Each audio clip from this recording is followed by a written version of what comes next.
What a lovely introduction, but also a sense of trepidation now to speak, because it's only going to be disappointing. But we're thrilled to be here. In fact, when we read Max's book, and when it felt like it gave a language for some things that we found to be true in the work we were doing.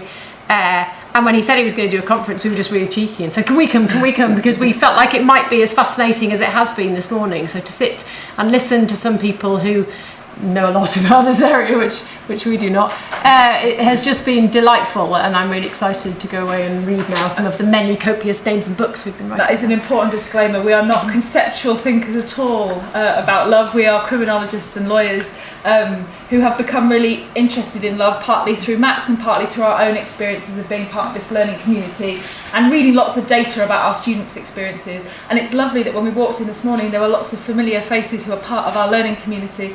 And there's Saskia and Ben and Rebecca. So it feels like this room has little islands of learning togetherness within it, which is lovely. So we're going to say a little bit about love and learning together with the title of Love Actually, that on these slides Ruth has done a beautiful heart around the title. We're going to say a bit about how we are seeing love happening in learning together and how it's sort of being felt and experienced and what it might mean. And I guess our underlying argument, if there is an argument rather than just a stream of thoughts, is that we can see the potential of love to expand circles of concern. So in advance of this, we've been reading some of Martha Nussbaum's sort of work, and we're quite excited about some of that. But that for us, kind of real love needs to disrupt some power relations. So I think that's probably what we're trying to say. And one of the reasons that we wanted to speak here is, I don't know how many academics there are in the room, but you don't ever get any chance to do any reading and any writing ever anymore. And we know from our data in our research that love sort of soars through it in ways that has contaminated, corrupted, enlivened, disrupted our ideas of love and also our ideas of how you do academy. And we wanted an excuse to force ourselves to read some literature, so that's what we have done. But as well as reading literature, obviously, because it's Christmas time, what we wanted to start with is this really highbrow, so excuse if you can't follow it, but clip from Love Actually. We don't know if it's actually going to work. There we go. It is. Can you hear it? Can we turn up some sound?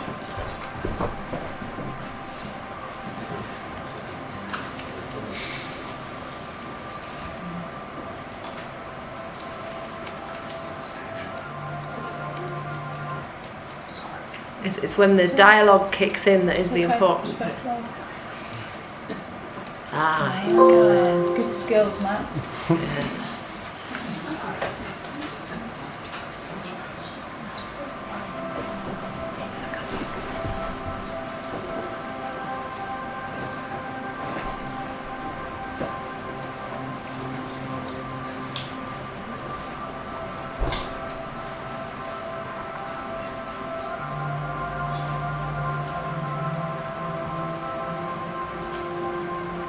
Whenever I get gloomy with the state of the world, I think about the arrivals gate at Heathrow Airport. General opinion is starting to make out that we live in a world of hatred and greed. But I don't see that. It seems to me that love is everywhere. Often it's not particularly dignified or newsworthy, but it's always there. Fathers and sons, mothers and daughters, husbands and wives, boyfriends, girlfriends, old friends. When the planes hit the Twin Towers, as far as I know, none of the phone calls from the people on board were messages of hate or revenge. They were all messages of love. If you look for it, I've got a sneaky feeling you'll find that love actually is all around.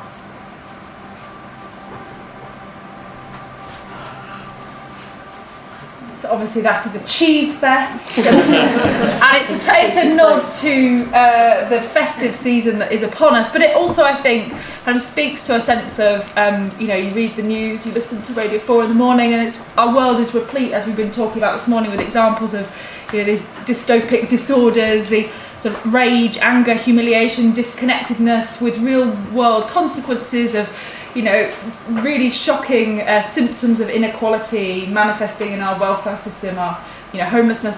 It's sort of all around us, but actually there is a sense that in our everyday there are lots of beautiful examples and powerful examples of love, and a sense of sort of optimism, which is why we shared it, other than also liking Hugh Grant in my particular case.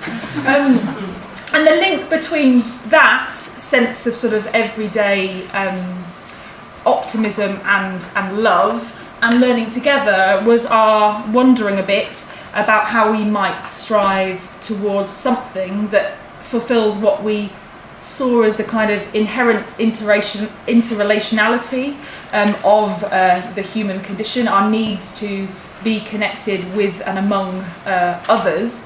And so Learning Together, as Max sort of explained a bit, is an educational initiative that builds communities of learning between people who are currently under criminal justice supervision and people who are currently studying in educational institutions. And this image is of a Cambridge college on the left and a prison on the right. And there are many ways in which perhaps surprisingly these institutions have some things in common, right?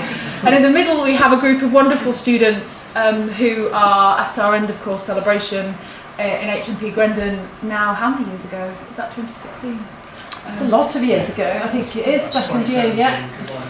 There we go, 2017. So this came about. Max is there as well. Oh yeah, and there's Max. Should we watch him? Do you want to say about how this came about?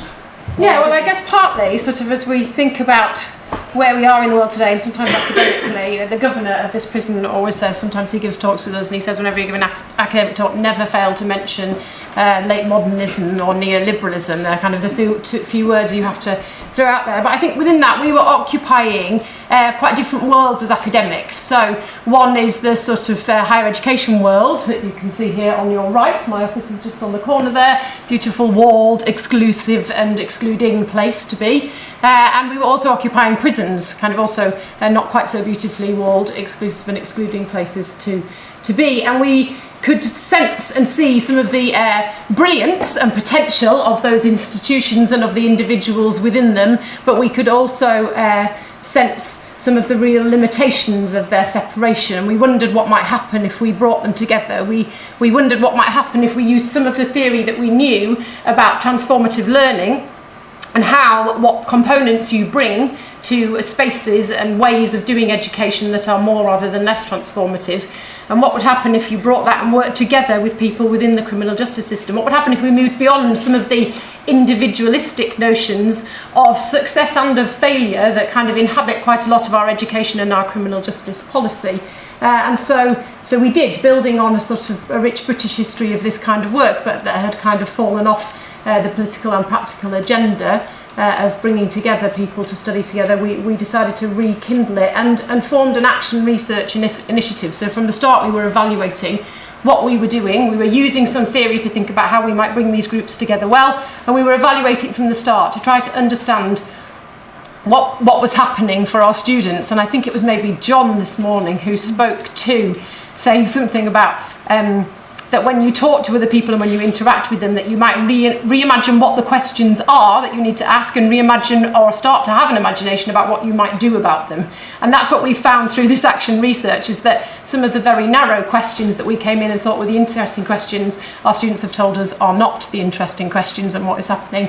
And so we didn't really think we'd end up sitting in a conference talking about love, but nonetheless, here we are.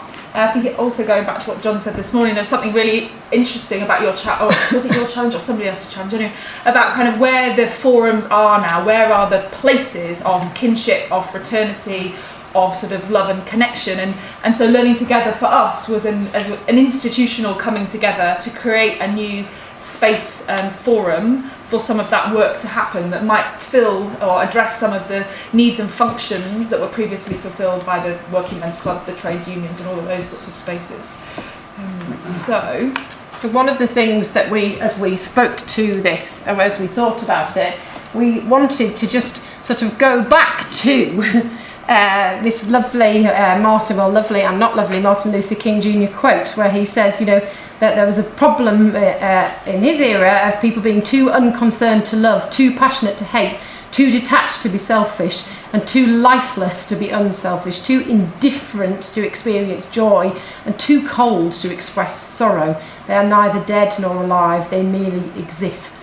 And I guess what we wanted to try and say is that the politics of distance and exclusion maybe isn't such a new thing. It's maybe not just a thing of our times. We are concerned about contemporary times, of course, and realities, but actually there are lots of different political and social realities that breed distance and exclusion and exclusivity, and we think probably with some quite dangerous political consequences. And the public policy areas with which we are principally concerned, education and criminal justice, are unfortunately at the sort of vanguard edge of the sort of politics of distance and exclusion in many ways.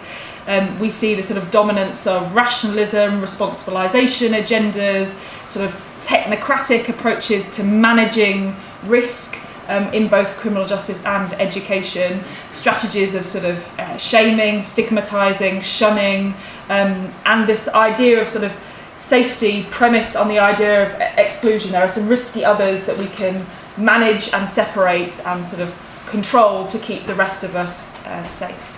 And I guess one of the things about doing this work in prisons is that we kind of know the urgency of those issues of disconnection within society in general, but when that is absolutely intentional and also imagined, and it is imagined because the evidence would suggest otherwise, that it keeps us all safer, then these matters are all brought into sharp relief. So learning together, at the heart of sort of learning together was thinking a bit about a politics of closeness and inclusion that we see as related to love, and we've just started engaging with Martha Nussbaum's work of thinking about how love might be the sort of mediator or the operator that puts into play, that makes real a politics of sort of closeness and love. We started though first when we were thinking about learning together in some of the educational literature, and particularly the work of Paulo Freire.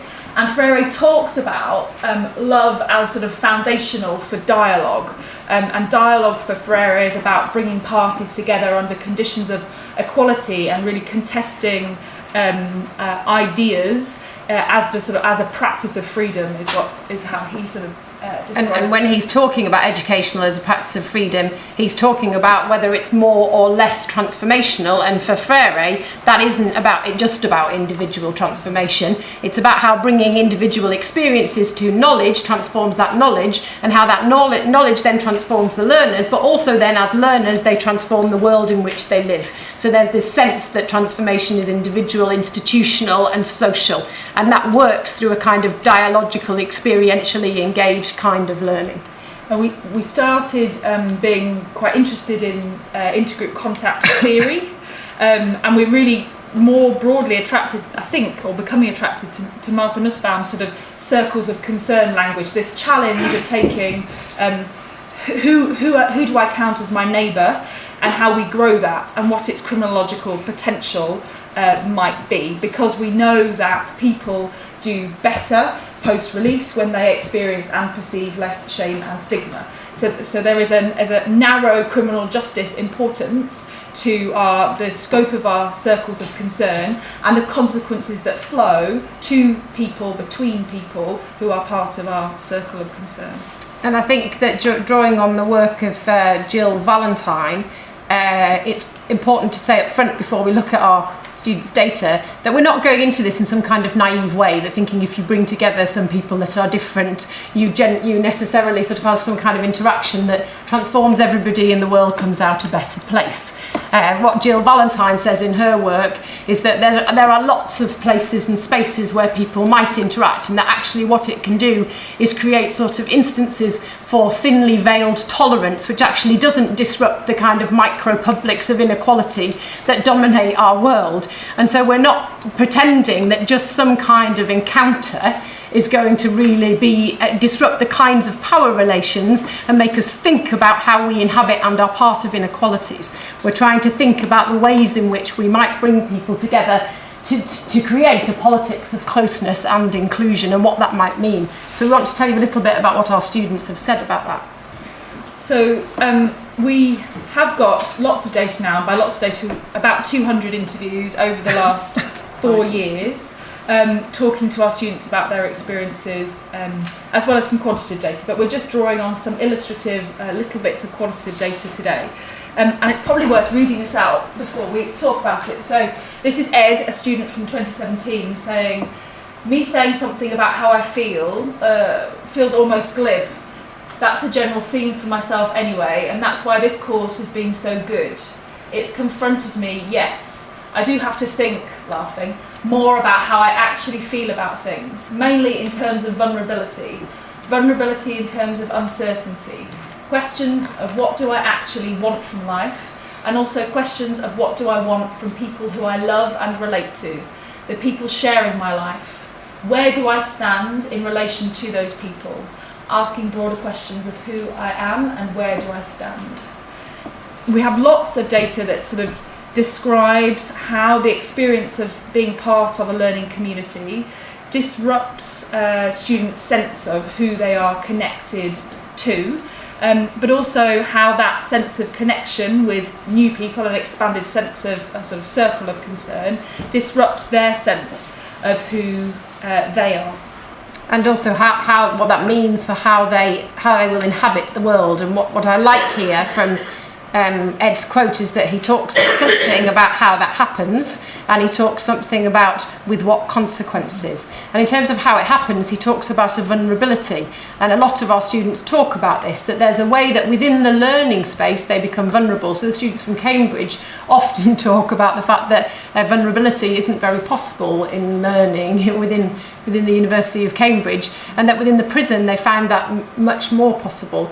And some of the people from the prison, they come in actually with often quite brutalising educational experiences, and they manage to move into learning and actually sort of stepping up to some quite high level learning and realising their potential. It can be very painful to realise your potential when you're 30 years deep in a sentence and you realise your life could have worked out differently. So there's a vulnerability in this learning together that means that people meet each other, and within that meeting they start to reconceptualise who they are now, what they mean for each other, and what that means for how they want to live out their life in the future.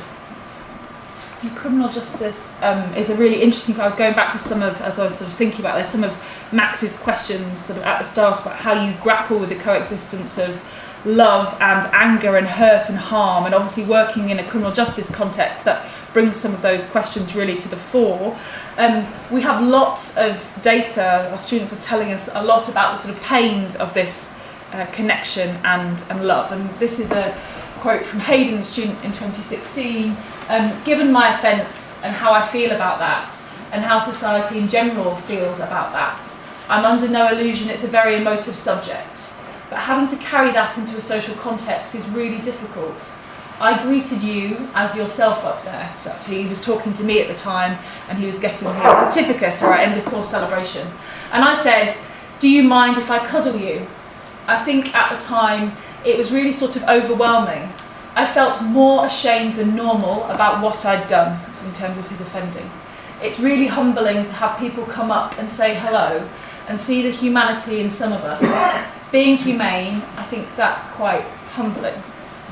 And one of the things that we've learned from our students about the kinds of love that they're describing in the course is that they are not kind of these, they might at times feel warm, but they're not warm feel-good things. They are actually very often very painful, and the kinds of reimagining of self that they require are also very painful.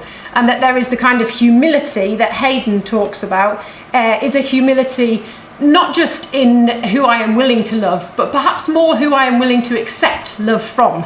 There's a sense that our institutions can work quite well to decide how we are these individual atomised people, and who it's okay to accept love from and who it is not, and how we keep ourselves safe.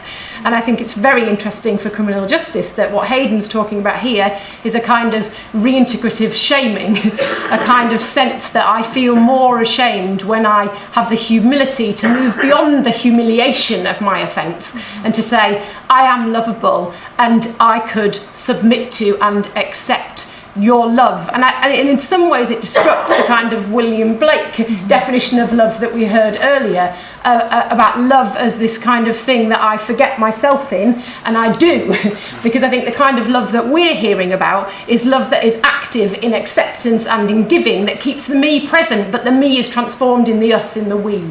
And it's deeply challenging for many of the people within our community who have very little self-esteem. I think what you hear from that is Hayden's total lack of self-esteem and the pain of receiving love when your self-esteem is rock bottom. You'll notice that he talks particularly about the nature of his offence. And then this is more from Hayden. So there's the interviewer saying, that's interesting because is that painful? Are there parts of what happened during the course that were painful as well as sort of happy? And the interviewee says, yeah, I think that when you get to know people and you're achieving, or at least you're feeling like you're achieving a common goal of some description, you feel like, yeah, and then you have to remind yourself of the boundaries. You have to go, look, there are great people who come into prison. You want to say, look, I think you people are great. I'd love to meet.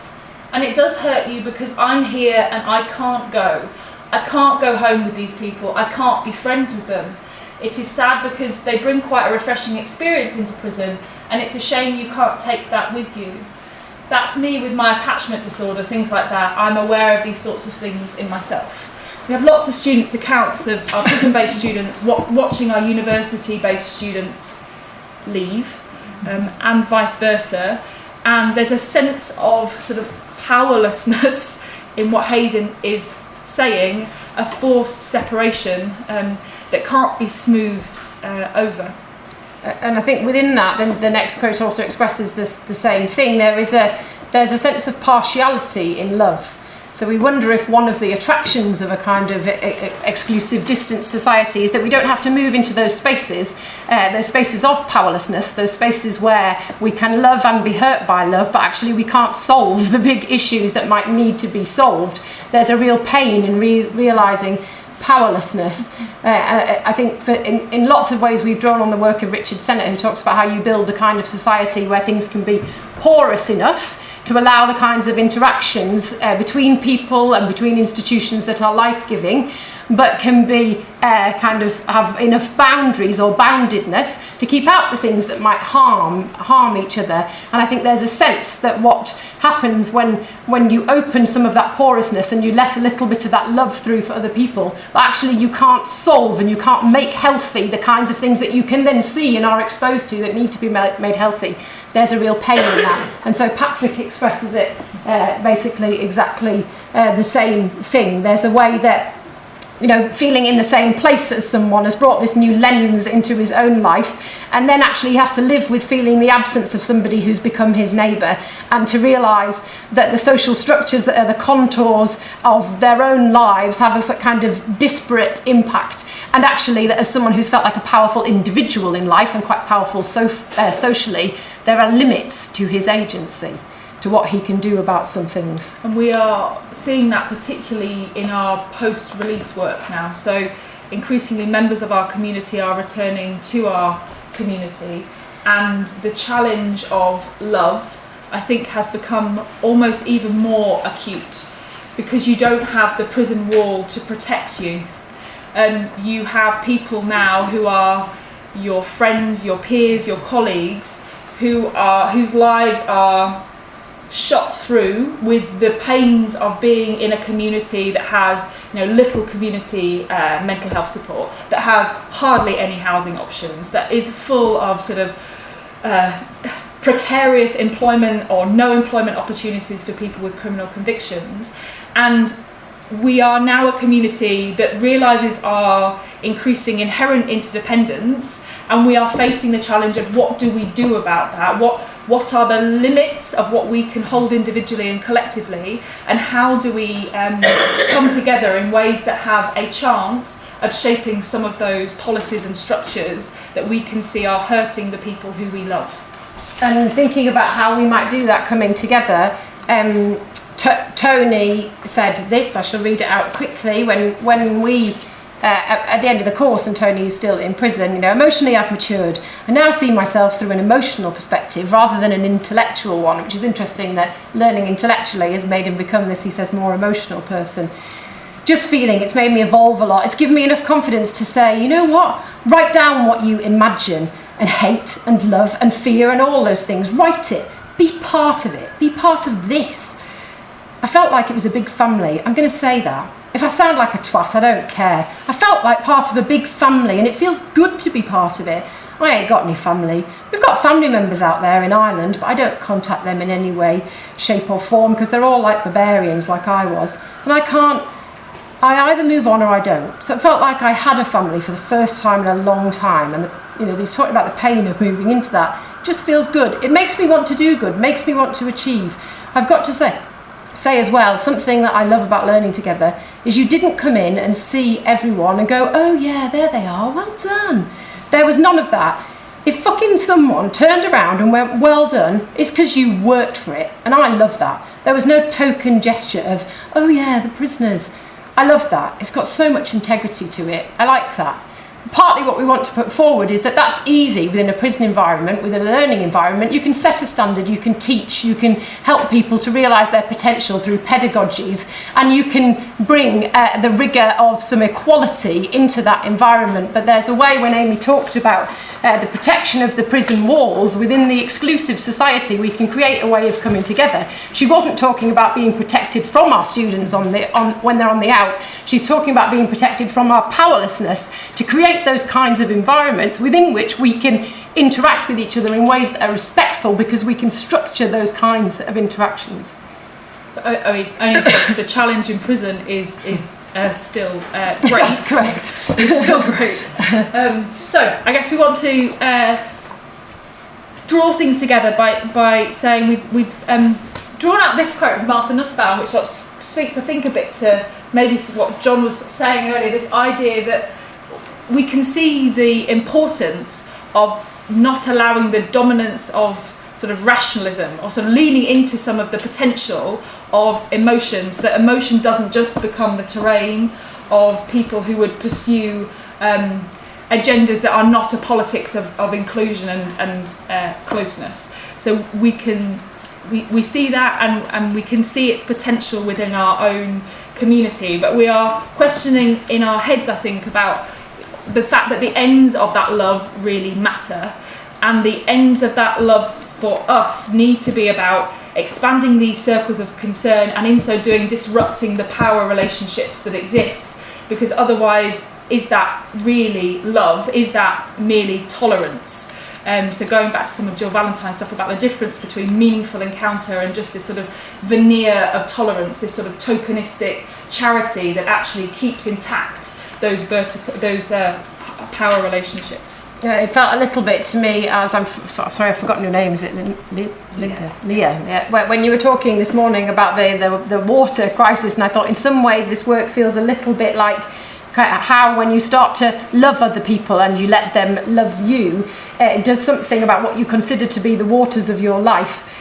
Sort of reconsidering your own positionality, who we love and who we are loved by, can mean that you can survive more or less without realising the vitality of the different waters of life, right? It's okay, I can buy my filtered water, I'm fine, I don't need to worry about these things. And then when it becomes a we and an us, when it moves kind of beyond fraternity and into kinship, then suddenly those waters are kind of impacting your life as well. We wanted to end with a few words that we said in one of our end of course celebrations when we first read Max's book and Max Phillips' book, and we were excited by it. And we'd started our first ever end of course celebration with the words of Goethe, who says something about whatever you dream, do it, begin it. Like doing something, it has beauty and a power and a magic to it. And so we sort of brought that back to our students, but by saying to them that they weren't only just the dreamers anymore, they were the doers. And we think that what they'd taught us was that to fully recognise and nurture brilliance requires us, we think, to own up to our individual and our social brokenness. That when you see the world with new eyes and you feel the world with a new heart, it becomes difficult to continue to inhabit the world through an old politics, a politics that people like us grew up with, that says actually you get what you deserve. And when we read Max's book, he argued for this politics of love, which isn't the kind of love that's just about warm feelings, but rather it's about social warmth in action. It's about the hard work that it takes to play our part in something bigger. So we think that this kind of mutuality in whichever walk of life kind of is necessarily probably painful. It's the kind of love that demands of you more than you feel you can give at lots of points. And it might change things in just small ways. We're starting to see our absolutely wonderful students on lots of different sides of lots of different fences live their lives out in subtly different ways that are shaping and forming things in quite important ways.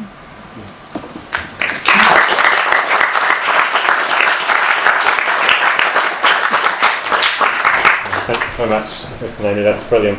We're just running a little late on time, so I might group some questions together if that's okay. So we might take 3. So Glenn and Lena. And is there one more question? Yeah, great. Yeah, because it takes me straight back to the 70s when prison work, prison activism was so common. I mean, the criminology was shifting and becoming radical. Laurie Taylor and Stan Cohen were teaching in the prisons, but so were many of us. Where I was, I became prison visitors, or many people worked in the prison, many.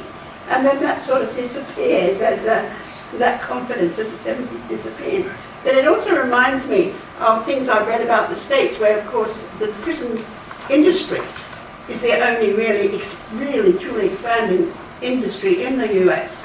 And I don't know if you ever read Anne Snito's Dangerous Worlds, because there are 67,000 prisoners just in New York State alone, and she is teaching.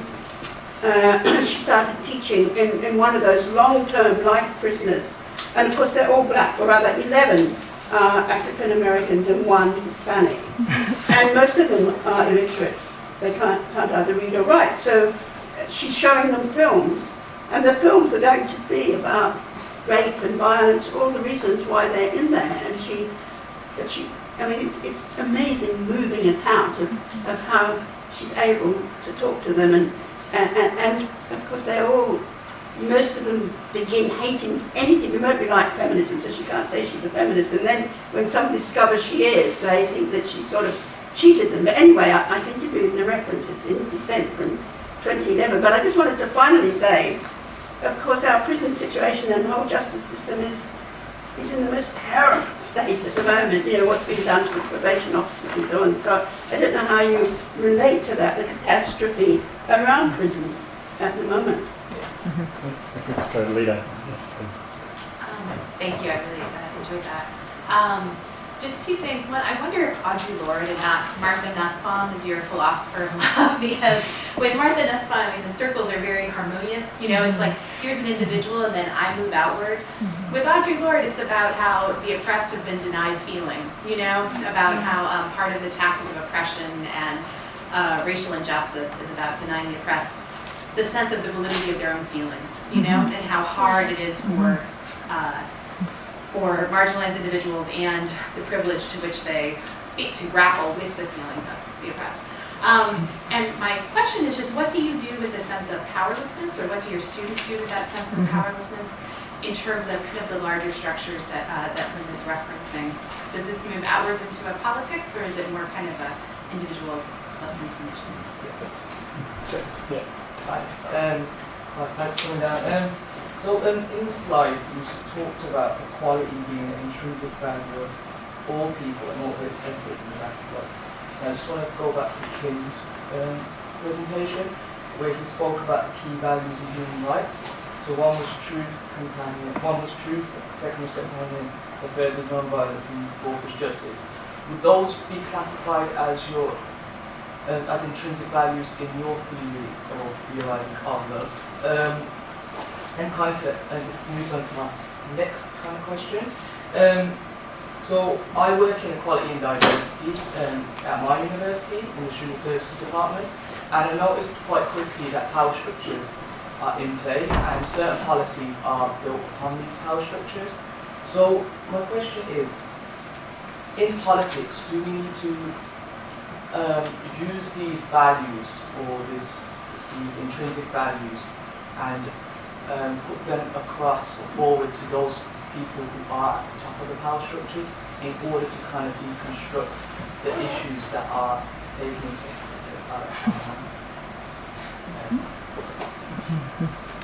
My immediate response to your question is something that I was scribbling towards the end, which is how do we deal with catastrophe badly, and I worry a lot about talking about love and higher education in a system where some of my students can't get showers, they can't get food, they're living in rat infested conditions that are utterly appalling. So I worry a lot about the effect of doing work in this space that might just kind of glorify, soften the edges, a shiny new object that kind of makes less shit a reality that is objectively absolutely shit and appalling.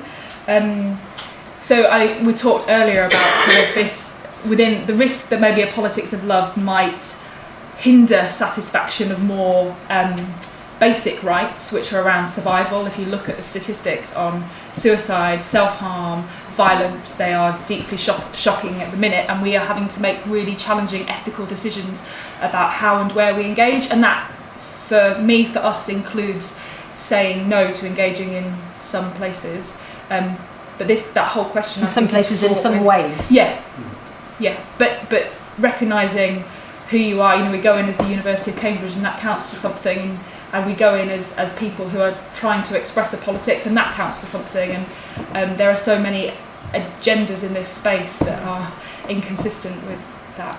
And which is also to say that when we say we go in, it's not just us anymore. This is now a national network.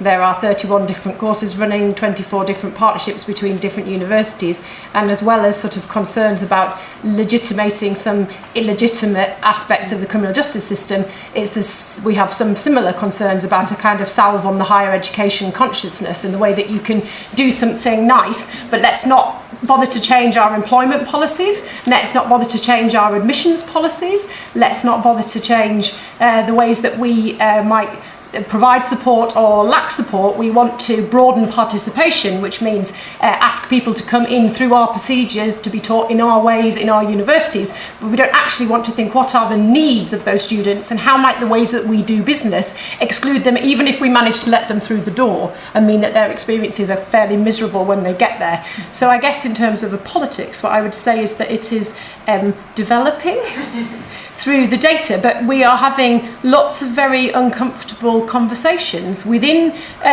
both of the institutions which we inhabit.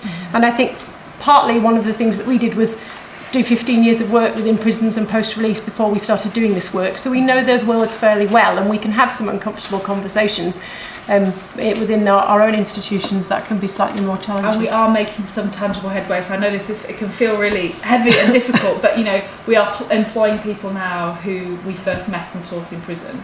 We have a scholarship scheme now for people who we first taught in prison to come and study at the University of Cambridge. That these are small, modest, complex things, but we are making small steps in positive directions. We also have as a kind of alternative forum technology. I thought your point was really well made earlier, this WhatsApp family group, and several of us in this room on this WhatsApp family group, and that is creating a new community of possibility and support where some of our students can be honest about their mess ups when they relapse on drugs, and they are not met with condemnation, they're met with love and support and sort of a real grounded some knowledge about how you move past that, and the fact it's quite normal and doesn't mean that everyone's collapsing. This is Eva. You need to shut up.